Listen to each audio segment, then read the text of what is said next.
আল্লাহ তাআলা তারপরে বলছেন একটা মারাত্মক কথা, ফাওয়াইলুল লিল মুসাল্লিন, নিশ্চয়ই নামাজীদের জন্য একটা স্পেশাল জাহান্নাম, তার নাম অয়েল। যারা নামাজ পড়ে তাদের জন্যে। যদি বলছেন মৌলভী সাহেব তা আপনাকে এনে সমস্যা হয়ে গেল, নামাজীদের জন্য জাহান্নাম? জি হ্যাঁ, নামাজীদের জন্যে। যারা পড়ে না তাদের তো আলাদা বিষয়, যারা পড়ে আল্লাহ তাদের ব্যাপারে বলছেন ফাওয়াইলুল লিল মুসাল্লিন, অয়েল নামক জাহান্নাম মুসাল্লিদের জন্য। কারা তারা? আল্লাযীনা হুম আন সালাতিহিম সাহুন, যারা তাদের নামাজে অস্বস্তি বোধ, এনার্জি লস। বুঝতে পারছেন না? এই যে রমজান মাস আসছে, কত কোয়ালিটির নামাজ যে দেখবেন, হ্যাঁ নতুন নতুন নামাজ। ওর মসজিদে একদিন আমি আসরের নামাজ পড়ছি, এরই মসজিদে উমরপুরে। তো একটা লোকের ফোন বাজছে ক্রিক ক্রিক করে, তা লোকটা ফোনটা বার করে বলছে, बेअदब कहे कर कुछ देर में बाद में फोन कीजिए, अभी हम नमाज में है। फोन करते करते বলছে, জিজ্ঞেস করে ঘটনা ঘটেছিল, নামাজ পড়তে পড়তে বলছে बाद में फोन कीजिए, अभी हम नमाज में है। আমি তখন ভাবছি আস্তাগফিরুল্লাহ, যদি নামাজের ভিতরে এরকম করে তাহলে বাইরে কি করবে? আশ্চর্য ব্যাপার। এই হচ্ছে আমাদের নামাজের ঢং। ঢং নয়? ঢং কি ঢং নয়? ঢং। রমজান মাসে তারাবির জন্য মসজিদে হাফেজ রেখেছেন, হাফেজ কেরাত করছে আলহামদুলিল্লাহি রাব্বিল আলামিন আর রহমানির রহিম মালিকি ইয়াউমিদ্দিন ইয়্যাকা না'বুদু ওয়া ইয়্যাকা নাস্তাঈন ইহদিনাস সিরাতাল মুস্তাকিম। কেরাত করছে, একটা একটা আয়াত নিঃশ্বাস নিয়ে দম ফেলে ফেলে কেরাতটা করছে। তা কেরাতটা করার সময়তেই নামাজ পড়তে একটু দেরি হবে, আস্তে আস্তে কেরাত করলে নামাজ দেরি হবে কি হবে না? তা নামাজের পরে মুসল্লিরা বলছে, এই কোথা থেকে এসব হাফেজ সাহেব ধরে নিচ্ছিস, ফালতু সব আজে বাজে। হাফেজ পাল্টা পাল্টা, হাফেজ সাহেব পাল্টে দিল। ভালো করে বুঝবেন, বলছে একটা চাবুক হাফেজ, আমি তো চাবুক হাফেজ, তাহলে যেন ঘোড়ার মতো ছোটে, চাবুক হাফেজ একটা নেচে। ও এসেই প্রথম দিন আল্লাহু আকবার আলহামদুলিল্লাহ, সাংঘাতিক মাল। এই হচ্ছে শালা বাপের বেটা, বলছে বুঝে কি বলছে না? শালা এই হচ্ছে বাপের বেটা রে। দেখ 40 মিনিটের নামাজ 20 মিনিটে ছেড়ে দিল। বলছে কি বলছি না আমরা? আমরা বলি কি বলি না? আল্লাহু আকবার। ফেরেশতারা যে কি করবে এদের। রমজান মাসে 20 রাকাত তারাবি পড়ছে, কোথাও কোথাও মোবাইলে দেখতে পাই তা 35 মিনিট 30 মিনিট 20 রেখাতে সব শেষ। ভালো গো, বেতে সহ টোটাল 35 মিনিটে সব শেষ। তা মনে মনে ভাবছি যে এদের পাছায় কি সিলিন্ডার লাগানো আছে নাকি? এত তাড়াতাড়ি উঠো বসো করে কি করে? মানুষের ধৈর্য অসহ্যের ব্যাপার আছে। আবার দুটো হাফেজ যদি একেবারে কাট কাট পড়ে যায়, তা পাশাপাশি মসজিদ তো কম্পিটিশনে ফোন করে খোঁজ নেয়, তো তোর কবে খতম হচ্ছে? বলছে আমার 23-এ। বলছে আমি 14-তে করে দিব। কি বলছি বুঝতে পারছেন না? আল্লাহু আকবার। এ তারাবি হচ্ছে কি হচ্ছে না মসজিদে? চলুন এবার আল্লাহর নবীর হাদিস শুনে নেন।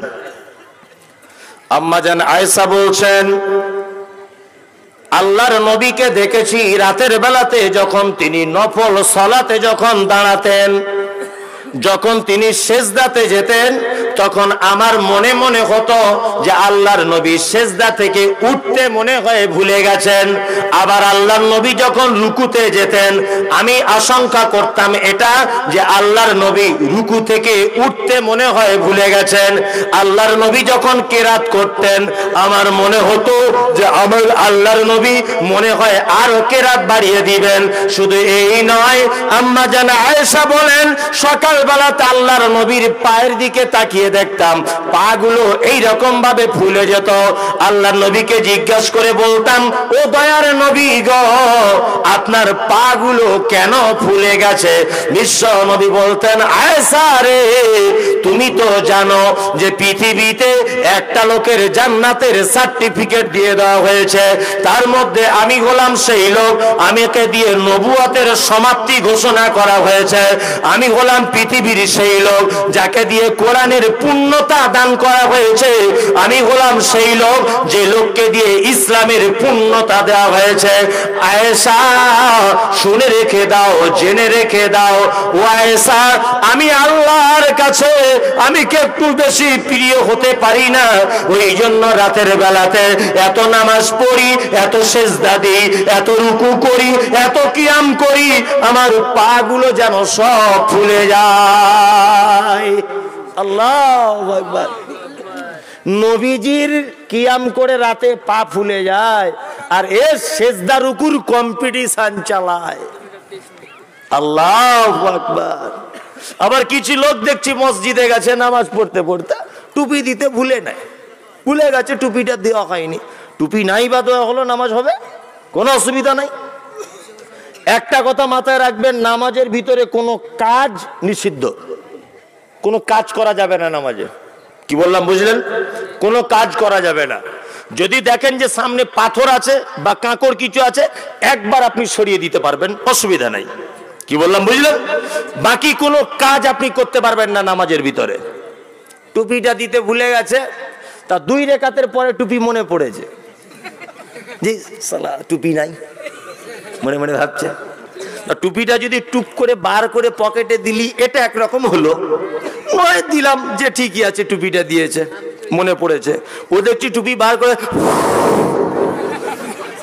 জুত করে ফুঁ দিয়ে ফুলিয়ে নিয়ে তবে মাথায় দিচ্ছে।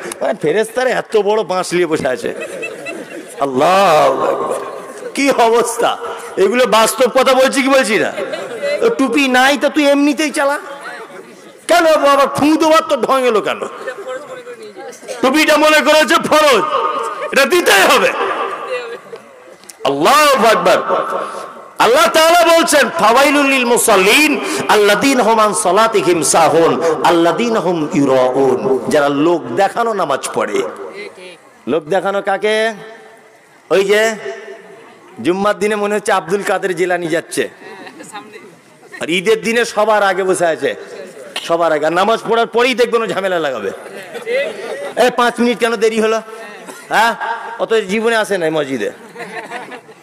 আবার ও যখন চিল্লামিল্লি করছে, ইমাম সাহেবের খুতবা 2 মিনিট দেরি হয়েছে, যখন চিল্লামিল্লি ও যখন করছে, তখন আর একজন পাশ থেকে বলছে, এই হচ্ছে গ্রামের পুরুষ মানুষ, যা বলে সামনাসামনি বলে। কিছু লোক আছে না, ও হচ্ছে পুরুষ নয়, ও হচ্ছে গয়াকার ধয়াকার গাধা, ও গাধার বেটা, গাধাও। কেন? ওই লোক পরের সমালোচনা করে, ওই লোক পরকে ছোট করে, যার নিজস্ব কোনো পার্সোনালিটি নেই, সে পরকে ছোট করে। এই বর্তমান প্রেক্ষাপটে ঘটছে কি ঘটছে না এগুলো? আমি তো হাদিস কোরআন জানি না, আমি বাস্তববাদী লোক, আমি বেশি হাদিস কোরআন জানি না। এখানে বড় বড় আলেম বসে আছে, আমার কায়দা বগদাদি পড়ারও ক্ষমতা নেই, পড়ানোর তো দূরের কথা। আল্লাহ কবুল করেছে, ময়দানে নেমেছি, আল্লাহ কবুল করেছে, তাই। তাছাড়া আমার কোনো বিদ্যা বুদ্ধি বিশেষ কিছু নেই। আর বিশাল বড় আলেম এটাও কোনোদিন ভাববেন না। জি, তবে হ্যাঁ, বাস্তব কথা কোরআন মাজিদ দিয়ে মিলিয়ে দিতে পারি। আল্লাহ তাআলা বলেছেন যে ইউরাউন, লোক দেখানো যারা নামাজ পড়ে। অনেক লোক আছে এমনি নামাজ পড়ে না, বিআই হাজি সাহেব এসেছে, মান সম্মানের ব্যাপার, ওর সাথে দেখছি আস্তে আস্তে করে যাচ্ছে, ওর সাথে আস্তে আস্তে করে যাচ্ছে। হ্যাঁ, আর এই যে রমজান মাস আসছে, কল ভেঙে তো বা কারো জুতো চুরি, এটা হয় কি হয় না? হ্যাঁ হয়, আমারও হয়েছে। আমি তো খুব শিয়ানা লোক, আমি জাতা লোক নয়। আমি রমজান মাসে 2 রকমের জুতো পরে নামাজ পড়তে যাই, যাতে কেউ চুরি না করতে পারে। একটা কোনোদিন আমার মায়ের পরি, কোনোদিন আমার বইয়ের, কোনোদিন আমার বাপের, আর আমার একটা থাকে। আমি 1 জোড়া নতুন পরে যাই না। আমি জানি যে মাল্টিভিটামিন কেউ না কেউ আছেই, ওই জন্য 2 রকম পরে যাই, যাতে কেউ না নিতে পারে। এই না, হ্যাঁ, সব রকমের সমস্যা রমজান মাস আসছে, হবে হবে না? হবে। রোজা শেষ, পাঠানের টিকিট কেটে বসে আছে মালদায়, হচ্ছে কি হচ্ছে না? রমজান মাসে পুরো ফেরেশতা, কানে দেখছি বেচারা দাঁতন গুঁজে ঘুরছে, আর ইমাম সাহেবকে শুধু বলছে, হুজুর থুতু গিলে নিয়েছি, কি হবে? থুতুটা এদিক চলে গেছে, কি হবে? শুধু ফতোয়া জিজ্ঞেস করতে ব্যস্ত। এই নখ কাটতে গিয়ে রক্ত বার হয়ে গেল, কি হবে? যত রকমের ওর প্রশ্ন, যত রকমের উত্তর রমজান মাসে। ঈদের নামাজ শেষ, পাঠানের টিকিট কেটে এসি ঘরে বসে আছে। কথা ঠিক বলছি না ভুল বলছি? এরই জন্য আল্লাহ তাআলা বলছে, লোক দেখানো নামাজি এর জন্য জাহান্নাম। পড়বে না একরকম, কিন্তু লোক দেখানো করতে যেও না। ওয়াম নাউন আল মাউন। আর একটা লোকের আল্লাহ তাআলা জাহান্নাম ঘোষণা করছেন। এইবার আপনি শুনতে থাকুন তো, কথাটা কত ভারী। এ কথা তো আমি বলছি না, আল্লাহ বলছে, কি বলছে না, শুধু বাংলাটা বলে দিচ্ছি আমি, তাই না? আল্লাহ বলছে ওয়াম নাউন আল মাউন, যারা তার প্রতিবেশীকে সামান্য উপকার করা থেকে দূরে থাকে এদের জন্য জাহান্নাম। কথাটা কত সামাজিক কথা দেখুন। ইসলাম কত সুন্দর, ইসলাম কত মানে কি বলবো, এত সুন্দর একটা জীবন ব্যবস্থা, আপনি অবাক হবেন। আল্লাহ তাআলা কড়াকড়ি করে বলছেন ওয়াম নাউন আল মাউন, প্রতিবেশীর সঙ্গে অসৎ ব্যবহার করবে না, প্রতিবেশীকে সামান্য জিনিস উপকার করা থেকে দূরে থাকবে না। আমি কুরবানির একটা গরু কিনেছি, গরিব মানুষ, আমার বাঁধার জায়গা নেই, আপনার খামারে দুদিন বেঁধেছি, তা আপনার স্ত্রী বলছে মৌলী সাহেব গরু বেঁধে জায়গা মনে হয় শালা দখল করে নিবে। ও বইয়ের কথা শুনে সকালবেলা দেখছি কুঞ্চি দিয়ে ঘিরে দিয়েছে। হ্যাঁ, আল্লাহ তো এর ব্যাপারেই বলছে ওয়াম নাউন আল মাউন, যারা প্রতিবেশীকে অল্প জিনিস দেওয়া থেকে নিজেকে আটকে রাখে। অথচ আল্লাহ নবী সাল্লাল্লাহু আলাইহি ওয়াসাল্লাম বলেছেন, শোনো, কোন মুসলিম যেন অপর মুসলিমের দেওয়ালে কাঠ, কুঞ্চি, কোন জিনিস টেক লাগিয়ে রাখতে যেন নিষেধ না করে। কি বলছি বুঝতে পারছেন না? আর আমরা শুধু মুসলমান ভাইকে কি করে বিপদে ফেলা যায়, কি করে ওর সামনে দাগ কেটে দেওয়া যায়, এই ধান্দায় ঘুরছি কি করছি না। তবে এতে আপনার কোনো উপকার নেই, এতে আপনার মারাত্মক ক্ষতি আছে। আপনি যদি অপরের ক্ষতি চান, অবশ্যই আপনার ক্ষতি আছে, আছে না নেই? আছে। মাঝখানে একটা কথা বলি, তাহলে বুঝতে খুব সুবিধা হবে। সেটা হচ্ছে এই, একটা লোক, তারা দুই ভাই, বুঝলেন, অনেক জায়গায় বলেছি, আজকেও বলছি, দুই ভাই একটা লোক, তা দুই ভাই দুটো গরু পুষেছে, দুধের গাই। তা ছোট ভাইটার গরুর দুধ হয় খুব বেশি, 15-20 কিলো করে হয়, আর বড় ভাইটার একদমই দুধ হয় না। দুধ হয় না মানে 2 কেজি 3 কেজি। তা বড় ভাইয়ের বউটা তখন বলছে যে কি ব্যাপার, আমাদের ছোট ভাইয়ের গরুতে এত দুধ হয়, আমাদের গরুতে হয় না। তা ও স্বামীকে বলছে তুমি মসজিদে গিয়ে দোয়া করো যাতে তোমার বড় ভাইয়ের গরুটা মরে যায়, কারণ ওর অত দুধ হচ্ছে, আমার দেখে সহ্য হচ্ছে না। আর মেয়েদের মন দেখবেন খুব হিংসায় ভরা। মুরগিকে যখন খেতে দিবে বাড়িতে, ডান হাতে খাবার নিয়ে আহ আহ আহ আহ আহ করে দিচ্ছে মুরগিকে খেতে, আর বাম হাতে দেখবেন একটা ঝাঁটা নিয়ে দাঁড়িয়ে আছে। মানে পাড়ার কোনো মুরগি যদি ওই দলে ঢোকে, তার কলিজা কানা করে দিবে, করবে না? খুব হিংসুকে মন ওদের। তা ওর লোকটা গিয়ে মসজিদে দোয়া করছে, আল্লাহ আমার বড় ভাইয়ের গরুটা মেরে দাও, যেমন হোক করে তুমি মেরে দাও। খুব দোয়া করছে, 1 সপ্তাহ ধরে দোয়া করছে, দোয়া কবুল হয় না। 1 সপ্তাহ দোয়া কবুল হচ্ছে না। তখন ওর বউ একদিন খুব চিল্লে মিল্লে বলছে, নামাজি না ঘোড়ার ডিম, ভালো করে দোয়া করো। লোকটা তখন ফজরের নামাজ পড়ে বসেছে হাত তুলে, যে আল্লাহ আজকে দোয়া কবুল না হওয়া পর্যন্ত উঠবো না। দোয়া করছে খুব, আল্লাহ রব্বানা আতেনা, ভাইয়ের গরুটা মেরে দাও না, খুব দোয়া করছে। আর ওর মেয়ে পিছন দিক দিয়ে এসে বলছে, আব্বু। বলছে কি হলো মা? বলছে গরু মরে গেছে। ও খুব বকল বাজাচ্ছে করে, কাজ হয়েছে রে দুয়াতে। ও বাড়িতে যাচ্ছে, ওর বউ দেখছি মেন গেটের সামনে ঝাঁটা নিয়ে দাঁড়িয়ে আছে। জাহান্নামী কোথাকারে, কেমন দোয়া করলে, আমাদের গরুটাই তো মরে গেছে।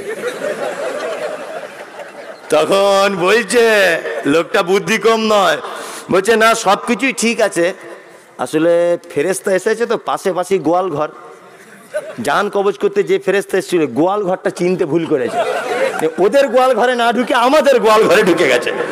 তার মানে কি বোঝা গেল, অপরের ক্ষতি করতে চাইলে নিজের ক্ষতি হয়। আল্লাহ বলছে অবশ্যই যারা তার প্রতিবেশীকে সামান্য কিছু উপকার করা থেকে বিরত থাকে, ইনশাআল্লাহ আমরা প্রতিবেশীর সঙ্গে ভালো ব্যবহার করব, ইনশাআল্লাহ বলুন ইনশাআল্লাহ। চলুন এবার ফেরদাউসটা বলে দিই 5-7 মিনিটের মধ্যে। ফেরদাউস কারা কারা যেতে চান একটু রেডি হন। আল্লাহ বলছেন কদ আফলাহাল মুমিনুন, নিশ্চয়ই, কথা বলিয়েন না, বসুন। আল্লাহ বলছে নিশ্চয়ই ওই মুমিনেরা সফলতা পেয়েই গেছে। কারা? আল্লাহ বলছে আল্লাযীনা হুম ফি সলাতিহিম খাশিউন, যারা তাদের সলাতে খুব বিনয়ী, নামাজ পড়বে বিনয়ী অবস্থায়, তাই তো, খুব বিনয়ী। আল্লাহ তাআলা তারপরে বলছেন আল্লাযীনা হুম আনিল লাগবি মুরিজুন, যারা অসার ক্রিয়াকলাপ থেকে দূরে থাকে, মানে আজে বাজে কথা এটা ওটা থেকে যারা দূরে থাকে, নিজেকে দূরে রাখে, এরা ফেরদাউসে যাবে। ভালো করে বুঝবেন ইনশাআল্লাহ। নামাজ যখন পড়বেন বিনয়ী, নামাজে যদি মন না বসে এই পদ্ধতি চালু করুন। নয় আমি আল্লাহকে দেখছি আর নয় আল্লাহ আমাকে দেখছে এই মুহূর্তে, তাহলে দেখবেন মনে ভয় আসবে, নামাজের প্রতি আপনার মহব্বত বাড়বে ইনশাআল্লাহ। চলুন, আল্লাহ তাআলা বলছেন যারা অসার ক্রিয়াকলাপ থেকে দূরে থাকে, আল্লাযীনা হুম লিযাকাতি ফাইলুন, যারা তাদের যাকাত দানে খুব সক্রিয়। রমজান মাস আসছে, আমরা যাকাত দিব ইনশাআল্লাহ, যাদের যাকাতের আওতায় দিব। হ্যাঁ, এখন আবার একটা চালাকি উঠেছে, কিছু মানুষকে দেখছি 10টা 20টা শাড়ি আর লুঙ্গি কিনে বিলি করে দিচ্ছে, দিয়ে কেউ যখন এসেছে তখন বলছে সব তো দিয়ে দিয়েছি। হ্যাঁ, তুমি শাড়ি কিনতে গেলে কেন? তুমি শাড়ি কেনার কে? হ্যাঁ, যাকাতের টাকা তো গরিব মানুষের টাকা, তুমি কেন শাড়ি কিনতে গেলে? মানে পরের টাকাতে মোস্তানি? হ্যাঁ, একদম নয়। টাকা যাক তার কাছে পৌঁছে দেন, ও শাড়ি কিনবে না, ব্লাউজ কিনবে না, গোস্ত কিনবে, সেটা ওর ব্যাপার। আপনি টাকা দিয়ে দেন যাকাতের। সবাই যদি ওকে শাড়ি দিবে, তো ঈদের দিনেও খাবে কি? শাড়ি পরে শুধু ও ঘুরবে নাকি? হ্যাঁ, একদম নয়। শাড়ি দেওয়া হারামে কথা বলছি না, যাকাত দেওয়ার পরে যে পিওর মালটা থাকবে ওই মাল থেকে কিছু শাড়ি কিনে বিলি করুন, যাকাতটা আপনি দিয়ে দেন, যাকাতটা আপনি দিয়ে দেন ঠিক বুঝে। আল্লাহ তাআলা তারপরে বলছেন আল্লাযীনা হুম লিফুরুজিহিম হাফিজুন, তোমরা তোমাদের লজ্জাস্থানকে হেফাজত করো। লজ্জাস্থান মানে পুরুষের জন্য এবং নারীর জন্য দুটোই। হাদিসে কি এসেছে? হাদিসে এসেছে যে কোন মহিলা যেন আর একটা মহিলার গায়ে হাত দিয়ে এইরকম করে টিপে যেন না দেখে, এটা হাদিসে মানা আছে। কোন মহিলা কোন মহিলার গায়ে হাত দিতে পাবে না। এই যে আমাদের সমাজে একটা কুপ্রথা আছে, বিয়ে হলে ভাবিরা নানিরা গিয়ে গোসল করায়, করে না? হলদি মাখায় না, কি করে? করে তো করে। ওর ভাবি গোসল করাতে করাতে গা হাত পা সব টিপে টিপে দেখেছে, ইয়ার কি ঠাট্টা করে। তোর ভাবি শুয়ে শুয়ে রাতের বেলা ওর বরকে বলছে, সত্যি আজকে সাবিনার গোসল করালাম, তুলোর মতো গাটা নরম। ওর স্বামী তখন মনে মনে ভাবছে যে তোর তো ইটের মতো শক্ত, সাবিনাই এখন আমার কাছে থাকলে ভালো হতো। এটাও মনে মনে ভাবতে পারে কি পারে না? আরে পাগল, আপনি হাসছেন কেন? আল্লাহ নবী এ কথা বলছেন, আল্লাহ নবী বলছেন ও স্বামীর কাছে গিয়ে ও ওর ননদের গা নরম এটা বর্ণনা করবে, ও স্বামী অন্তরের জেনাতে লিপ্ত হবে, অন্তরের জেনাতে। ওই জন্য অন্য কোন মেয়ের গায়ে হাত দিয়ে টিপে দেখে নিজের স্বামীর কাছে বর্ণনা দিতে যাবেন না। পর্দা ইসলামে কত কঠিন দেখুন। আল্লাহ নবী সাল্লাল্লাহু আলাইহি ওয়াসাল্লাম বলেছেন, একজন পুরুষ আর একজন পুরুষ দুজন যখন শাবালক হয়ে যাবে, একটা বিছানার ভিতরে শুতে পাবে না, এটা ইসলামে নিষিদ্ধ। একটা কম্বলে দুইজন বন্ধু, দুজনেই যুবক, শুতে পাবে না। এক খাটের উপরে শুবে, কিন্তু কম্বল আলাদা হতে হবে। মেয়ে যুবতী হয়ে গেছে, মায়ের সঙ্গে একসাথে শুতে পাবে না। যদিও বা মায়ের সাথে শোয়, তাহলে নিয়ম কি না, মেয়ের জন্য আলাদা কম্বল, মায়ের জন্য আলাদা কম্বল। কি বলছি বুঝতে পারছেন? ইসলাম কত সহজ দেখুন, মানতে পারলে। আল্লাহ তাআলা বলেছেন, লা তাদখুলুল বুয়ুতা গায়রা বুয়ুতিকুম হাত্তা তাস্তানিসু। হে লোকেরা শোনো, তোমরা যারা ঈমানের স্বীকৃতি দিয়েছ, তোমরা যখন কারোর বাড়িতে যখন ঢুকবে, প্রথমে দাঁড়িয়ে বলবে আসসালামু আলাইকুম, সালামের জবাব এলো না, আবার বলবে আসসালামু আলাইকুম, জবাব এলো না, আবার বলবে আসসালামু আলাইকুম, জবাব এলো না। তুমি বাড়িতে চলে যাও, তার বাড়িতে ঢুকতে পাবে না। আর যদি সালামের জবাব আসে, তুমি বলতে হবে তোমাকে, আমি আব্দুল্লাহ, চকসুকদেবপুরে আমার বাড়ি, আমি মিঠুর ভাইপো, আমি খালেকের নাতি, আমি তোমাদের বাড়িতে এসেছি কোন একটা দরকারের জন্য। পরিচয় দিবেন, সালামের উত্তর এলে তারপরে যদি যেতে বলে আপনি তার ভিতরে যাবেন, তার আগে যেতে পাবেন না। আপনার বাড়িতেও যদি হয় আপনি দরজার থেকে ডাইরেক্ট ঢুকতে পাবেন না। আপনার বাড়িতে আপনার মেয়ে আছে, মেয়েটার বয়স 16 বছর, আপনার বোন আছে তার বয়স 30 বছর, আপনার স্ত্রী আছে, আপনার মা আছে, বাড়িতে পুরুষ মানুষ কেউ নেই বলে আপনার মেয়ে আপনার বোন শীতের দিনে গোসল করে, গোসলখানা থেকে বার হয়ে রোদ্দুরে চুল শুকাচ্ছে, গায়ে ওড়না নাই, ভালো জামা কাপড় নাই, আপনি যদি হঠাৎ করে বাড়ির ভিতরে দরজায় ঢুকে যান, আচ্ছা বলুন তো দেখি, আপনি বাপ হলেও আপনার মেয়ে আপনাকে দেখে লজ্জা পাবে কি পাবে না? ওই জন্য ইসলাম বলছে তুমি তোমার বাড়ির দরজার সামনে দাঁড়িয়ে হলেও তুমি বলবে আসসালামু আলাইকুম। ও মদিনার মা, ও সাফিনার মা, ও আমিনা, ও খালেদা, ও মাসকুরার মা, তাড়াতাড়ি করে দরজা খোলো।